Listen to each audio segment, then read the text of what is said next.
ισχύει για τον Βιτάλη, γιατί είναι γενικολιώτης εδώ και χρόνια. Είμαστε ιδιαίτερα χαρούμενοι, γιατί με την επένδυση αυτή επιβεβαιώνεται ο χαρακτήρας του τουρισμού της περιοχής μας, ο ποιοτικός τουρισμός, μια υπόθεση στην οποία ο Δήμος έχει συμβάλει από τη δεκαετία του 90, όταν με απόφασή του αποφάσισε ότι στην περιοχή μας δεν χωράει ο τουρισμός σακίδιο. Όχι ρατσιστικά, είναι άλλο ζήτημα, όμως η μορφή του τοπίου, η μικροκλίμακά του, οι μικρές παραλίες δεν επιτρέπαν τέτοιες λογικές. Έτσι, ομόφωνα το Δημοτικό Συμβούλιο τέλος της δεκαετίας του 1989 αποφάσισε να στραφεί στον ποιοτικό τουρισμό. Γι' αυτό και σήμερα υπάρχουν αυτές οι υποδομές. Έχουμε τη μεγαλύτερη πυκνότητα δέρυδια επικοινωνιών στην Ελλάδα.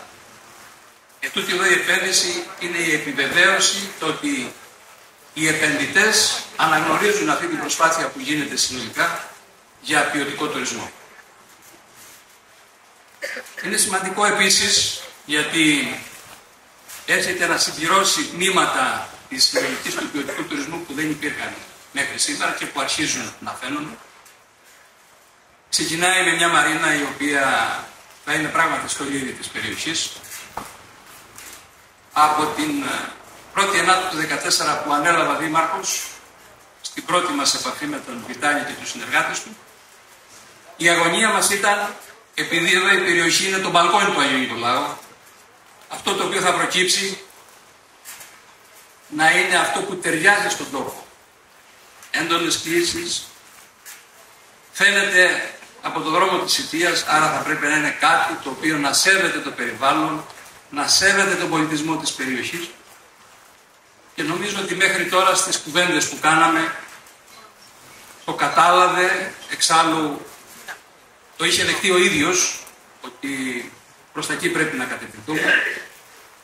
Θα χαρούμε λοιπόν να ολοκληρωθεί αυτή η επένδυση, η οποία είναι εξαιρετική για μας.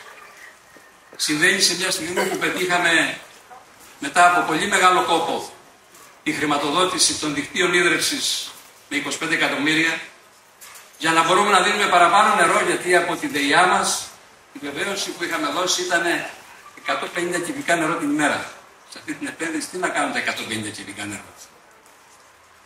Αν είχαμε αυτά τα χρήματα πιο πριν, το δίκτυο ήδη θα είχε προχωρήσει. Και ο λόγος αυτός είναι διότι το υφιστάμενο δίκτυο δεν χωράει να στείλουμε άλλο νερό. Γι' αυτό έγινε αυτό. 300 κυβικά την ημέρα στέλνουμε στην περιοχή της Ελούντα την ώρα. Πρέπει να αλλάξει. Θα αλλάξουν, χαιρόμαστε γι' αυτό και επίσης πάλι εξαιτίας του ρόλου που παίξαμε στο σχεδιασμό του ΒΟΑΚ. Ο ΒΟΑΚ που Θεού θέλοντος θα τελειώνει 27-28 έγινε γιατί ο Δήμος Αγίου Νικολάου συνένεσε στις περιβαλλοντικές μελέτες οι οποίες υποβλήθηκαν. Έγιναν δεκτές και από την Περιφέρεια και από το Υπουργείο όλες οι παρατηρήσεις που κάναμε για να γίνει πιο εύκολα αποδεκτό από την τοπική κοινωνία αυτό το τεράστιο έργο.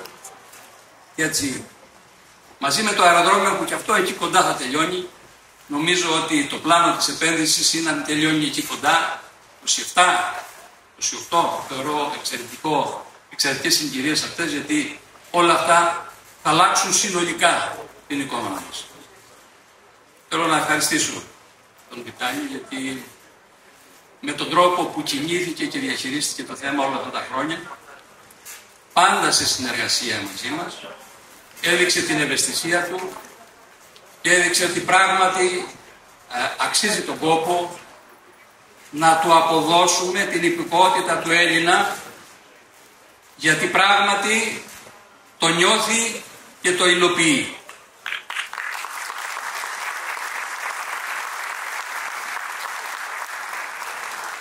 Έχουμε κάνει ήδη σχετική επιστολή στο Υπουργείο Εσωτερικών.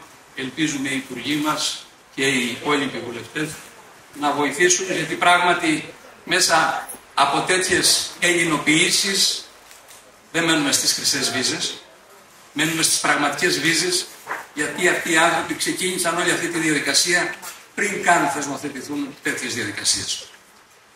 σαν χαιρετισμός είπα πολλά, απλά επειδή έχω ζήσει όλη αυτή την ιστορία από την αρχή μέχρι σήμερα, θεώρησα υποχρέωσή μου να τα πω, να τα μάθετε, να ξέρουμε τι γίνεται παρακάτω και να σταθούμε, και ελπίζω ότι και η επόμενη Δημοτική Αρχή θα συνεχίσει να βοηθάει σε αυτή την επένδυση, η οποία θα βοηθήσει το να βρεθούν και άλλες θέσεις εργασίας και να παραμείνουμε πάντα σαν περιοχή Άγιος Νικόλαος και Λούντα, γιατί το είπαμε Λούντα Χίρς, αλλά Άγιος Νικόλαος είναι τη μεριά μας.